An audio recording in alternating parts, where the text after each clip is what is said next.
recognize each other eventually, or was it something you guys spoke about before you guys had a meeting? Well, being a dispatcher, I get to know the person's first and last name because it has to match their credit card. And the attorney, when I was looking for the attorney, had the same name as a caller. So I said, that's interesting. Let me go ahead and, I kind of chose him because of that. I didn't know that that was the actual customer. So I choose him, and you have to fill out information. You have to fill out where you worked and all this information, personal information. And I mean, I thought to myself, he's really handsome. He definitely is not a caller. And he looks at the employment area. He looked at me. It's almost as if he took a gulp. He looked back at the employment area, and he looked back at me. He said, "Let's keep this professional." I said, "I will if you do." And he says, "Okay." But he didn't ask my name. And I think once I spoke with him more, he knew who I was. He knew I was the dispatcher. So He he knew, probably picked up on your yeah. tone of your voice as well. And the funny thing is that he was a sissy boy. So when he Yeah. called in, he did not sound like that. Hi, who's on today? No way. I swear. And so I'd be like, oh, well, because when you're a sissy boy, you like to be dominated by women. So I would say, oh, well, we have this and this, and what's your fancy today? And he'd be, oh, I don't know, give me somebody good.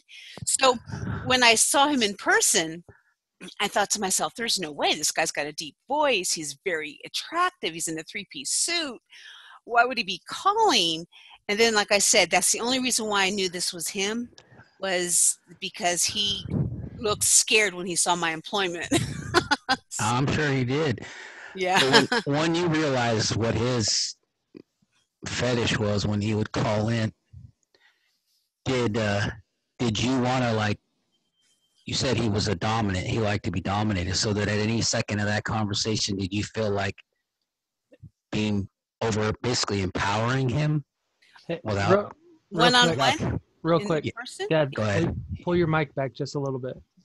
No, away from your mouth. It is away from my mouth. There, that's better. It was distorting. Sorry. So yeah, when you guys realized who you guys were and you knew his fetish, so you didn't get a quick instant like, oh yeah, I'm gonna get this service for free. I wish. Had I known I could have, I would have. No. You got the hookup. 50% off, dog.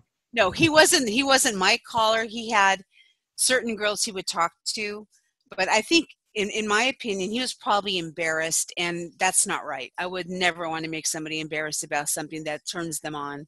So I kept it professional. He took care of me. I did what I had to do. He won. I was good to go.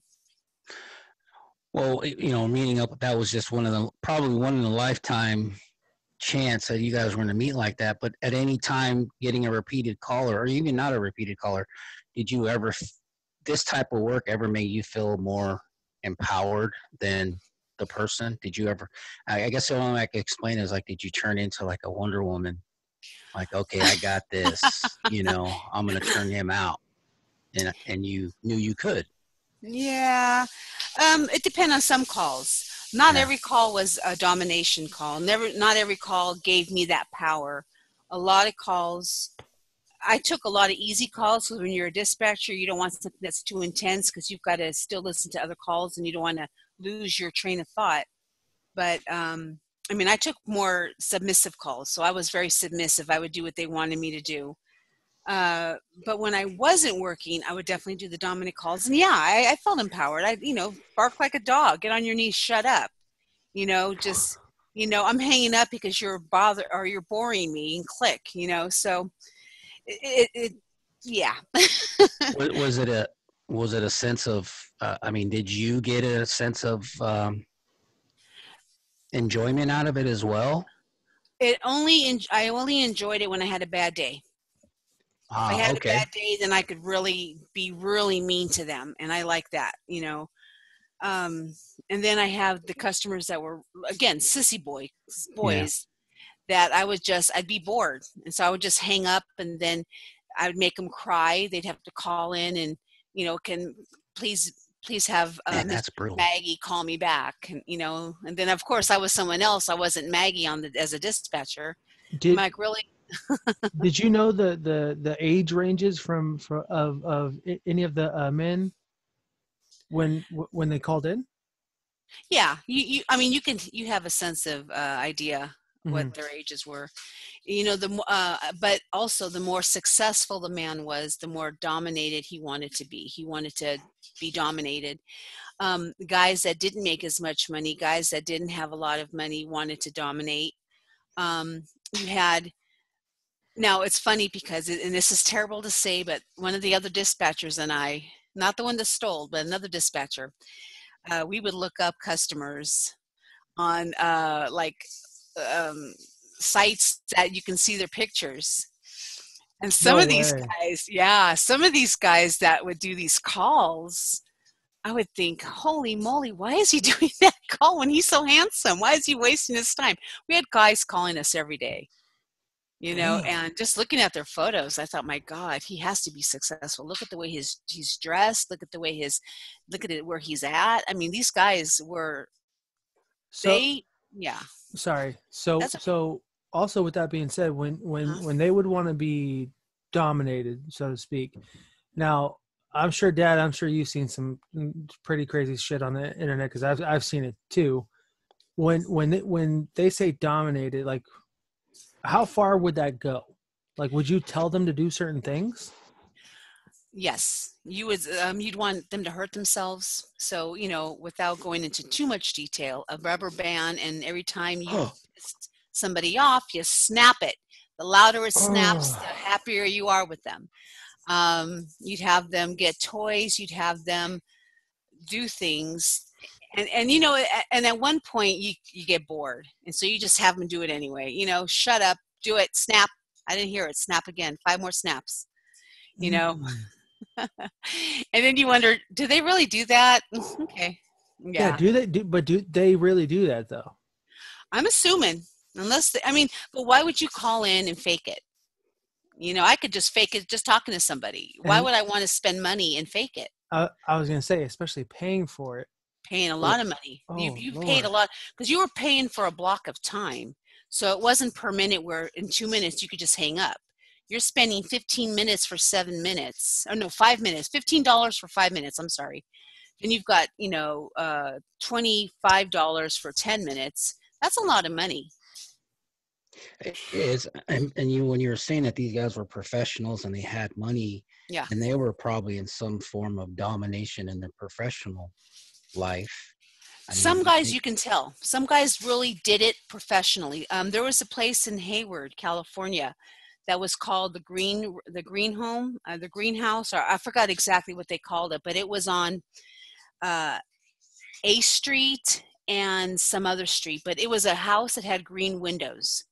And that was a dominatrix and green shutters, and it was a dominatrix home. And I've always wanted to go, but then they sold it, and now people live in it. It's no longer a dungeon. But people knew about this place. People knew about San Francisco Broadway. They knew about Pandora's Box. So you had people that really experienced this. Those are the people I was intimidated with because I never did this professionally. I did it over the phone only. So you have to pretend that you are really professional, that you really spank them, and you have to describe. So I did watch porn. I did watch a lot of movies, a lot of things online because I needed to see it visually in order for me to pretend that I'm talking about what I'm going to do to them. Did any of these fetish calls make you feel uncomfortable? The worst calls that were the worst, and I'm sure guys would get turned on by it, was when guys and their girlfriends would call. What do you mean? Wait a minute. Hold on. It would be a guy with his girlfriend, and it's almost like a threesome, but not really like a threesome. Because I want to say 4 out of 5 times there's usually a fight. It's either me or the girl cussing at each other. It's the girl yelling at her boyfriend. It's the girl getting up, screaming, and then leaving the room. Because in my opinion, I think these guys wanted to have their girlfriend with another girl. And I would have to tell them what to do. And I'm envisioning that the girl was seeing her boyfriend get turned on by the voice, and then she's getting jealous. And the next thing you know, I'm done. I'm not playing this anymore. And then the guy's like, come on, baby, come on. No, I'm done. And F you, and who, you're not all that. You're sorry because you have to work. And all of a sudden they're putting me down, and then I'm like cussing back at them, and it's like a big fiasco. Those are the worst calls. But was that part of the actual? No. So it actually got personal. It got too personal. The girls what it was is the girls were getting jealous, which was stupid. Why would you let your boyfriend call a girl in the first place if you're going to get jealous? But I think the guys coerced them to do that. You know what I mean? Yeah, I mean, I was going to ask that at some point too. I mean, did at any point this type of service actually act as, a situation that may have caused a split up or a divorce, or were you ever confronted by the wife or the husband? As not much as the husband, no, because the girls that called in were usually lesbians. Okay. Yeah, wives called because our phone number would show up on their credit card bills. All right. Ooh. So when they call, of course, they're like, who's this? And of course, as soon as the lady calls and says, who's this, we're supposed to go into internet purchasing mode. Hi, my name is Lisa, and I sell, makeup, whatever. You always have to have a list of things that you sell. Will your husband purchase a rice maker, ma'am? I don't know. Well, you need to check. Possibly there's a rice maker in your home. So, so basically, you guys were Jake from Steak Farm before Jake from Steak Farm. Yes. But we didn't tell him what we wore because then they'd hang up on us.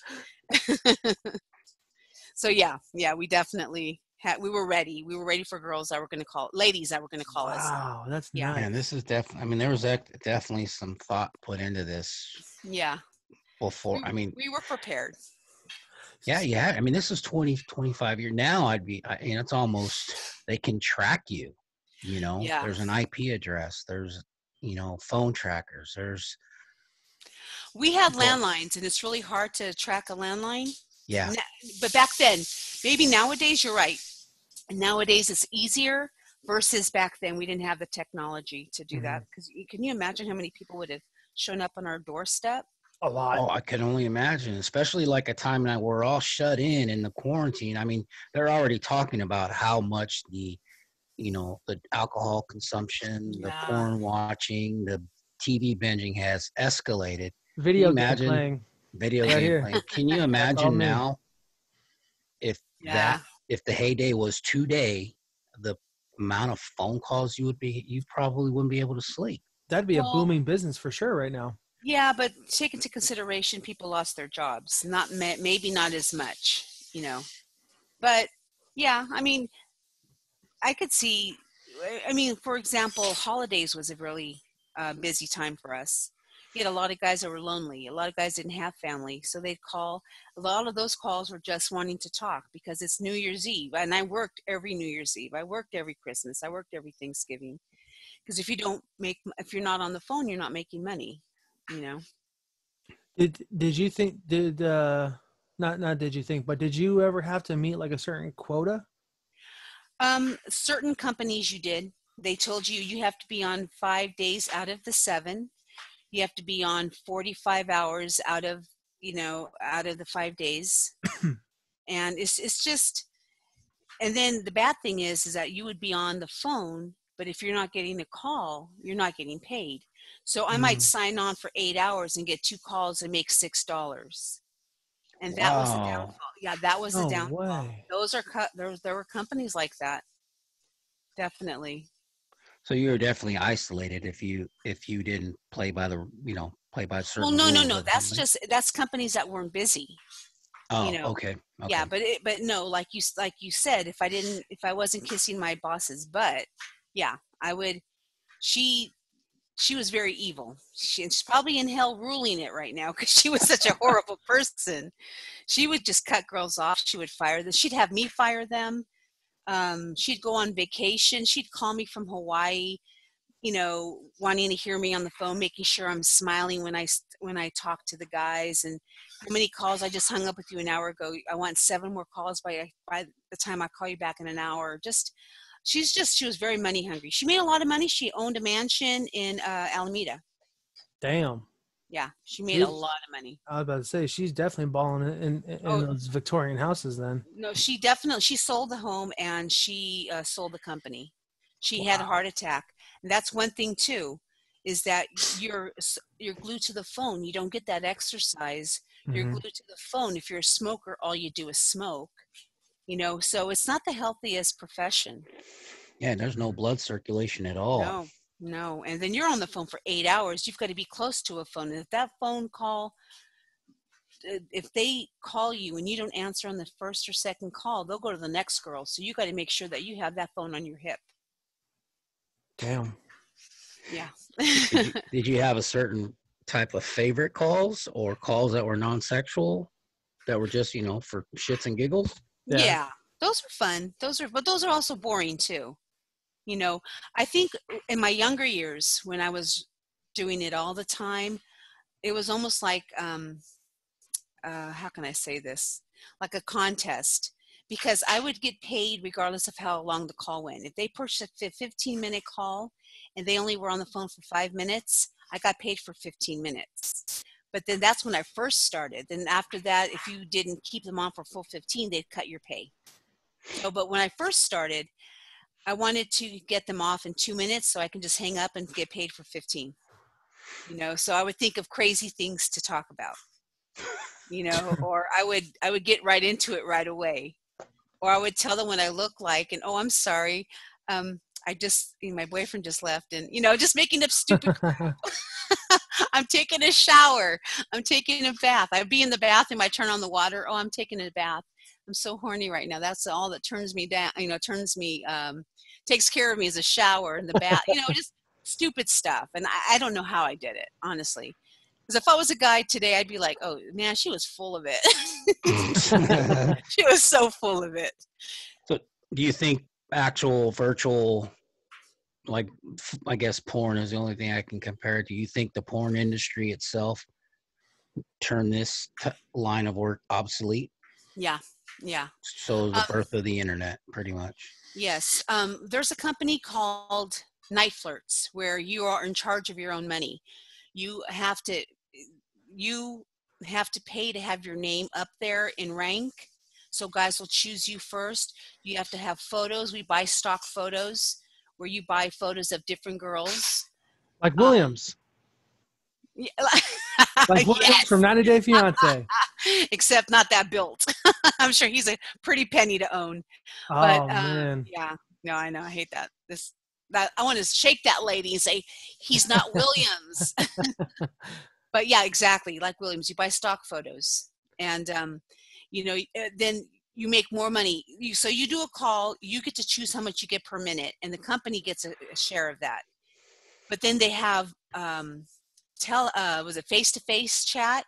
You make $17 and was it half hour, 15 minutes, something like that? Yeah. Damn. Yeah, $17. I think it's for every 15 minutes you get $17. Strictly conversation. There's no role play. There's no self-pleasure. There's none of that. Okay. Yeah, there's none of that. Wow. That's still hard to do. I'm teasing you. You could do whatever you want on those calls. It's just you and that person. But that's going a little bit too far. Those are for young, cute girls. Those are for older women like myself. You know what I mean? Let me see your plate. Did you finish all your food? Yeah. Well, you got to understand, you probably had that much of an impact on a repeated caller. So I'm sure at any point, even now, you could probably, send a text or send an email, however you would to reach out and then still have that camaraderie. You'd still be making a life for yourself off the same line of work. Yeah. And also too, when I left, there was a couple of customers that wanted to continue talking to me. And I'm not going to lie, I took their phone numbers and I spoke with them. And I was getting paid. They were putting money into my PayPal account and I would just do calls. And then I got to the point where I'm like, you know what? I'm really sick of this guy. I'm really tired, and I just would stop. When did you know you were done? Like what was the turning point that made you want to stop doing it? When it's no longer fun. It's got to be fun. Because when it's fun, you can hear it in the girl's voice, you know, and then you do a good call. But when you're just kind of tired of it, or you've been on the phone, you've been around the house for 8 hours and this is your second call, Mm-hmm. or you're around the phone for a weekend and you get maybe one call, you know, then it's like, why am I wasting my time? Yeah. You know, so that's when I knew I was tired of it. Because I think I mentioned to you last time that I stopped about a year and a half ago, about close to a year and a half ago. I was done. I just couldn't do it anymore. I mean, the customers that I had, yeah, granted, they were the same customers that were calling me every weekend, but I was tired of lying. I was tired of having to, oh yeah, I've done that before. Did you ever have this? Oh God, yes, all the time. You know, and I got sloppy. I wasn't writing stuff down. So you got to keep good notes, because when you talk to these customers again, right, you know, when you continue a conversation, in their minds, they're like, whoa, she remembers me. And that's right. how you get the guy to call you back. But when you know, but there's also sly ways to do so. But then the guys aren't going to fall for it. You know, like, so I forgot what we talked about last time because I had such a great orgasm. What was it about? You know, that might get them to say, oh yeah, that's right, you did. Okay, we talked about this. But then they're going to catch on. Wait a second. No, you didn't. I remembered. No, you didn't. Because they have good memories. These guys, they have very good memories. Yeah, because this is definitely, I mean, this is definitely something I can see, you know, like this, doing these conversations. I mean, I remembered our last conversation to a T. I mean, it was so embedded that, like I said, I almost repeated the whole thing to my wife. And so basically what I'm saying is it's interesting to me. This is my, you know, my pastime or my hobby. And these guys Yeah. are doing it for a pleasure. Yeah. Their pastime. I'd imagine they probably analyzed your tone, Yes.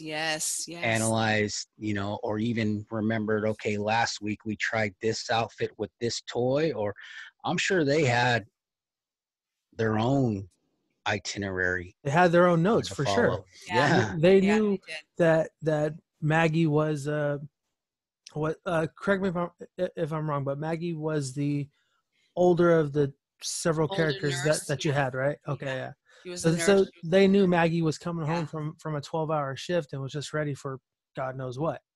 But also too, this was their reality. This was not our reality. This was our fantasy. This was, you know, but that's when it's your reality, you remember more, you know. Did any of the guys actually make it seem like this is a reality to them? Oh yeah. Oh God. Because I've always played a nurse. My mother was a nurse, and so I knew a lot about the medical industry. Mm-hmm. I always played a nurse. And I remember this one customer, he was like, oh God, Maggie, I'm so glad you're on today. Can I do a call with you? I'm like, sure, let me just get set up and I'll call you back. And then he's telling me, yeah, I have a like a bulge in my neck. And at first I'm thinking, bulge in your neck? And he's like, yeah. And he goes, and it's really swollen. And I'm like, whoa, dude, you need to go to the hospital. Do not ask the phone sex / nurse operator. I mean, what are you doing? Take 2 aspirins and call me back in 15 minutes? I mean, come on. You So can't. he actually had an injury. Yes, he had something on his neck. I mean, it turned out it's not a tumor. It was a fatty tumor. Because I remember him telling me, well, I'm glad you told me to go to the hospital because it actually turned out to be a fatty tumor. And I'm like, oh, great. I'm thinking to myself, my God, how crazy is he to ask me to get his medical advice from somebody like me? You know, it's crazy. Yeah, so he was totally in He believed character, if it. you will. Yeah, Yeah. he believed everything. Yeah. So now that's dominant, whether he thought or you thought. I mean, for him to not separate The two. fantasy from reality, I mean, that's kind of psychologically damaged, no? For him. On his part, yeah. On him, But for not you. me Yeah, too. yeah, not No, you. me No, not you. too. Because for me to have that reality on somebody, to actually think that I'm a nurse, to think that I'm somebody who he can confide with about a medical issue, I'm thinking to myself, either I'm a really good actress, Yeah, or just cheap and doesn't want to go to a urgent care. You know what I mean? I would say you're a very good actress. If you were convincing enough to have anybody have their moment at any cost in any situation, I mean, you were there. Definitely, you could have been I mean, you say you were Kai. Kai could have been a nurse as well. So you could have imitated Kai being a nurse or made that imitation up. So yeah, definitely convincing. Definitely acting. Kai was a exchange student who fell in love with the husband of the lady who sponsored her. And so when he wasn't around, because she was his personal little slave, that Whoa. she would get on the phone and do calls because he wanted her to practice. So that was my story for that. How this is kind of going back from to before, but Yeah. how creative did you have to be, or how I can't think of the word, but how It doesn't sound like she was scripted. It sounded like she was winging it and very successful at it. yeah, was any of it scripted, or you just thought No, just thought of no. it? I was in drama. I was in high school, and obviously I was in high school, but I was in drama in high school, and She's a natural. I would just go on. I would go on stage and just start talking and acting. So you have to have that type of personality where you can. Somebody says a word and you just take it and go with it. Improv. So, yeah, big time improv. You know, you just Wow. and if it starts sounding fake to you, then it's going to sound fake to them. So you've got to make it believable. Yeah, to sustain that for such a long time. I mean, just you spent a good time of your life pretending. I mean, has it Yeah. had an impact on you now? Do you actually struggle sometimes to separate that? I like to write, Uh, and it's funny because now when I'm writing, the character that I'm writing, I embody that character. When I was working as a phone sex operator, I embodied that character. So you always embody the character who you are portraying, you know, and you can, I mean, girls that are successful, you take that character and when the guys will say, so what'd you do this weekend? Oh my God, I was in San Francisco. I went to Pandora's Box. That's not only the only box I went to, then all of a sudden you've got these guys like, oh my God, what'd you do? And so then you're going on, then you can hear the excitement in them. So you're going deeper and deeper and deeper to the point where they're like, okay, stop. Oh my God, I can't believe you did this all in one weekend. I'm thinking to myself, I can continue on, dude. You know what I mean? But nah, yeah, you just, and then, but again, you can hear the excitement in their listening to you. So it makes you want to get even in depth to the story. Mm. You know what I mean? So, Yeah. Wow. yeah. And again, that made me excited because if I was able to get the person off in 2 to 3 minutes and have 12 minutes for myself and got paid pretty well, I'm happy. yeah, but that was probably what 80% of the calls, and you actually had Yeah. some stuff that you. Yes, some that they wouldn't hang up. And then they're like, you didn't make me have my moment. I'm going to call and complain. And then you're like, oh God, I don't want him to complain. So you give him an extra 1 to 2 minutes. And then that's your time. That's your money. And it would just take that real quick, and then you're done. So, Yeah. Then I'm done. And no, then not you, them. Oh, no. With their moment. A lot of them too, I think, did drugs. Because if I'm getting calls at 2, 3, 4 in the morning and they're in the mood and they're just, they just want to talk and then they want you to shut up and get them off and then they want you to talk again. They're all over the place. There's drugs involved. And a lot of times they can't have their moment. So you just got to play by ear. Cocaine's a hell of a drug. I guess so. Rick James said that. Get me up. No. So at some point you have to indulge in some sort of recreational. No, I never did. No, not you. The caller. Oh, callers. Yeah. To get you to the. Yeah, you're right. They'd have to be a certain. They have to live a certain way of life. They could be professional and be drug addicts or drug users, or they could be, laid back guys and just smoke pot all day. I had this one customer, and I don't know how true it was. He was a drug dealer, he said. And some of the things he told me, I have to believe that he was. I also have to believe that he shot people. And I also have to believe that when he wasn't talking to me for 8 months, he was in jail. because the first thing he would do, he'd come out of jail, he'd call me, oh, hey, baby, it's me. How are you? Let's do a call. I got so much to tell you. I mean, and just that's how he would talk. He reminded me of Snagglepuss, hey, baby, oh my God, give me a call. I'm going to talk. He was, if he lied, he was a better actor than I was. Damn. Yeah. That's kind of scary. At that point, it's almost, you're dealing with a split personality. Well, what's diagnosed now, multiple personality disorder, but I was going to say too. Scary. Huh?